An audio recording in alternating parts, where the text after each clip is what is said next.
એટલો. Oh no! ના ના ગાંડી, હું તને બહુ પ્રેમ કરું છું. હું તને એટલો પ્રેમ કરું કે તારું એટલું ઝેર પણ પી જાઉં. તો આપણી સ્ટોરી ઉપરથી એક પિક્ચર બની જાય હો. હા બની જાય હો. હાલો ને આપણે સેલ્ફી લેવી.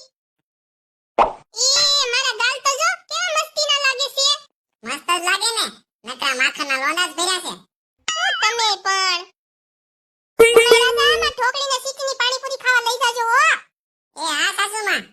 શું કીધું મમ્મીએ? એમ કીધું કે ઠોકરીને વેલા ઘરે મૂકી જાજો. ના ના હજી વાર છે હો. હું તમને શું કહું, આપણે લગન પછી રોજ ફરવા જાશું, સોમથી શનિ શોપિંગ કરશું ને પિક્ચર જોવા જાશું હો. કેવી મજા આવશે નહીં? હા પછી રવિવારે મંદિરે જાવું. લે મંદિરે કે? ભીખ માંગવા. લે સોમથી શનિ તને શોપિંગ કરાવું તો